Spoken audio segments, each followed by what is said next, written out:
Diduga depresi, seorang pria warga negara asing berlari tanpa menggunakan busana di halaman Monas Gambir, Jakarta Pusat. Ya, kepada petugas, pelaku mengaku baru saja mengunjungi Taman Wisata Gunung Bromo, Jawa Timur menggunakan kereta api.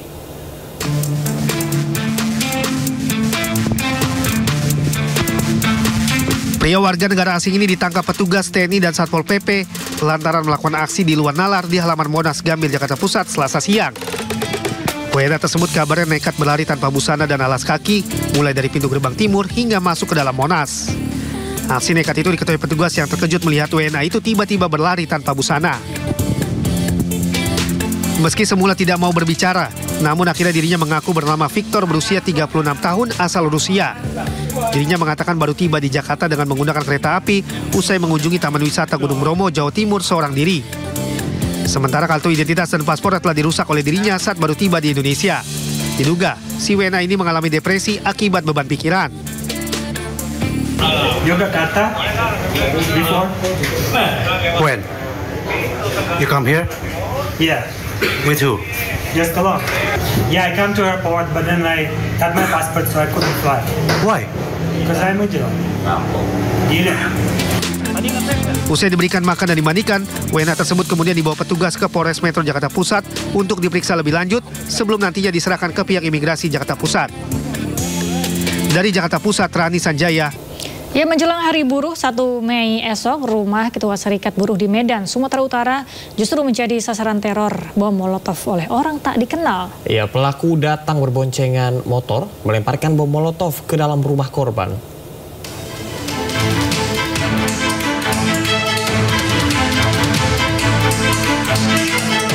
Dalam rekaman CCTV, rumah Fatiwanolo Zega, terlihat dua orang pria tak dikenal mengendarai sepeda motor masuk ke kawasan rumahnya di Jalan Rumah Potong Hewan, Lorong Purnawirawan, Medan Deli, Kota Medan, Sumatera Utara.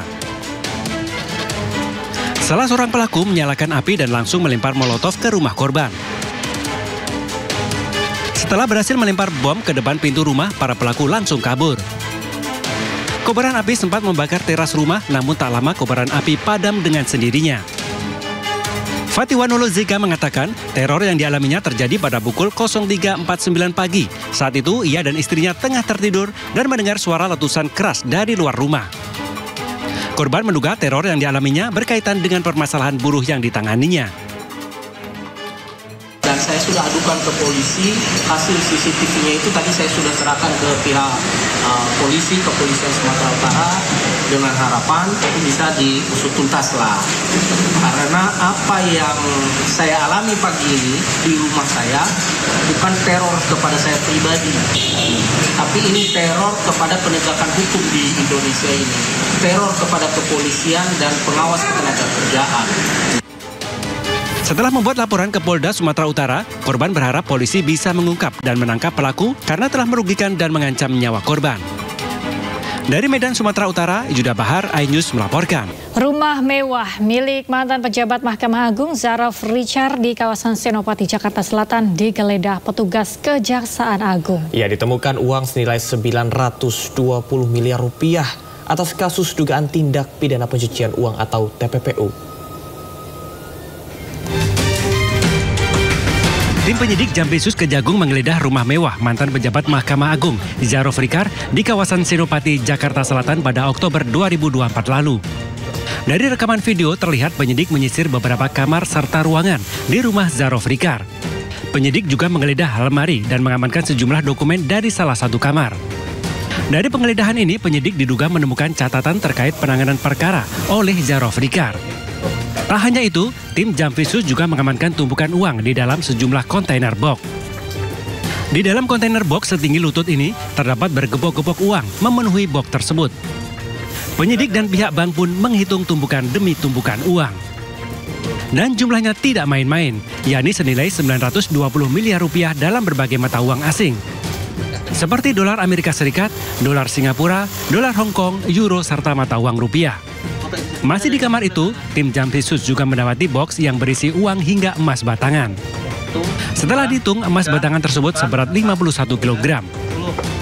Di video lainnya, petugas juga menyita sejumlah alat elektronik, seperti sejumlah ponsel dan beberapa laptop. Temuan ini menjadi dasar bagi Kejagung untuk menetapkan Zarofrikar sebagai tersangka dalam kasus dugaan tindak pidana pencucian uang atau TPPU. Kejaksaan Agung menggelar rekonstruksi pemberian suap senilai 60 miliar rupiah terhadap para hakim dalam vonis lepas kasus korupsi minyak sawit mentah. Ya, dalam rekonstruksi terungkap bahwa pertemuan para tersangka dilakukan sebanyak 3 kali sebelum suap diberikan.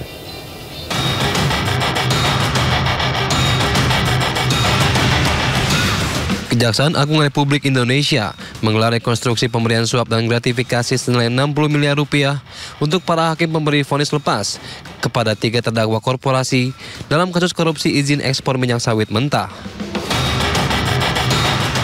Reka adegan ini melibatkan 8 tersangka, terdiri dari 4 tersangka hakim penerima suap dan 4 tersangka pemberi suap. Ke-8 tersangka melakukan rekonstruksi sebanyak 27 adegan, mulai dari pertemuan hingga pembagian uang suap di antara para hakim. Dalam reka adegan, terungkap bahwa pertemuan antara para tersangka dilakukan sebanyak 3 kali di rumah makan yang berbeda sebelum akhirnya tersangka Hakim Muhammad Arif Nurianta menerima uang suap senilai 60 miliar rupiah dalam bentuk dolar Amerika Serikat. Reka adegan ini dilakukan untuk membuat lebih terang konstruksi kasus suap dan gratifikasi para hakim dalam memvonis lepas 3 terdakwa korporasi. Tim Liputan iNews melaporkan. Ya, kontak senjata terjadi saat pencarian mantan Kasat Reskrim Polres Teluk Bintuni Ibtu Tommy Samuel Marbun di Papua Barat Daya. Ya, operasi pencarian kali ini dipimpin langsung oleh 3 Jenderal Polri.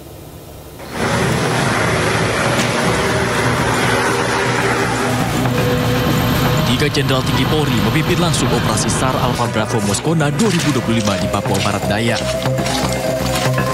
Di tengah medan berat hutan Papua Barat Daya, operasi pencarian mantan Kasat Reskrim Polres Teluk Bintuni Ibtu Tommy Samuel Marbun terus dilakukan.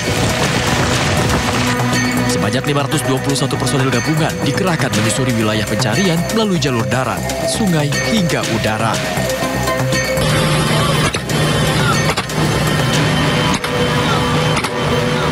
Di tengah operasi ini, kelompok kriminal bersenjata melakukan penyerangan terhadap posko Satgas Alpha Bravo di wilayah hutan Moskona. Kontak senjata pun tak terhindarkan. Tidak ada korban jiwa dalam peristiwa ini. Tentu saja kita mencari di sekitar TKP, ya, kemudian bergerak di zona merah. Zona merah itu adalah dari titik TKP sampai Muara Miyerga. Ini akan dicari oleh tim SAR yang dari Brimob, bergabung dengan beberapa tim. Sebelumnya mantan Kasat Reskrim Polres Teluk Bintuni Ibtu Tommy Samuel Marbun dinyatakan hilang sejak 18 Desember 2024 lalu. Hingga kini, proses pencarian terus dilakukan. Dari Teluk Bintuni, Papua Barat Daya, Chandri Suripati, iNews melaporkan. Pemirsa, sebuah speedboat meledak dan terbakar saat hendak menjemput rombongan Bupati Kepulauan Tanimbar, Maluku. Akibatnya 2 ABK terluka bakar parah. Sebuah speedboat meledak dan terbakar saat hendak menjemput rombongan Bupati Kepulauan Tanimbar, Maluku. Speedboat dengan nama lambung Junior M ini terbakar di Pelabuhan Adaud, Kota Somlaki, Kepulauan Tanimbar. Mengetahui ada kebakaran, sejumlah warga berupaya memadamkan api dengan peralatan seadanya, namun tak berhasil. Kebakaran semakin membesar dan api dengan cepat melalap badan kapal. Tak hanya membakar badan kapal, namun api juga menyambar muatan BBM dalam kapal. Kebakaran ini diikuti kepulan asap hitam yang membumbung tinggi dari bagian mesin. Warga terpaksa menghanyutkan kapal ke tengah laut untuk mencegah kapal lain di pelabuhan ikut terbakar.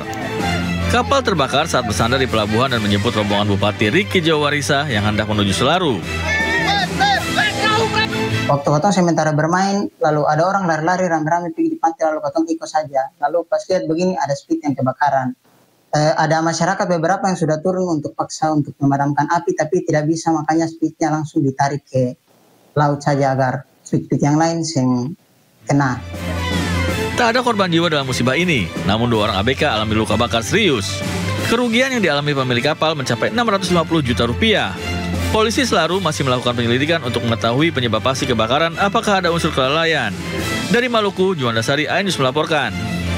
Pemirsa, modus jadi pembeli, seorang WNA mencuri handphone di sebuah toko aksesoris di Jombang, Jawa Timur. Pelaku berpura-pura menukar uang asing dan kabur, membawa handphone senilai 15 juta rupiah. Berpura-pura sebagai pembeli, pria warga negara asing ini mendatangi sebuah toko handphone di Jalan Kiai Haji Ahmad Dahlan, Jombang, Jawa Timur. Modusnya, pelaku hendak membeli aksesoris ponsel sembari meminta penjaga konter mengeluarkan beberapa ponsel lain dari etalase. Saat penjaga lengah, pria asing ini mengambil ponsel keluaran Amerika seharga 15 juta rupiah dan menyelipkan di balik dompetnya. Selanjutnya, pelaku menggunakan modus lain dengan cara membayar aksesoris menggunakan uang asing. Lantaran korban menolak pembayaran dengan uang asing, pelaku meminta izin keluar menukarkan uang pada temannya. Tak disangka, pelaku kabur menggunakan motor bersama temannya yang menunggu di depan konter. Tersadar ada ponsel yang hilang, korban bergegas mengejar pelaku, namun tak membuahkan hasil.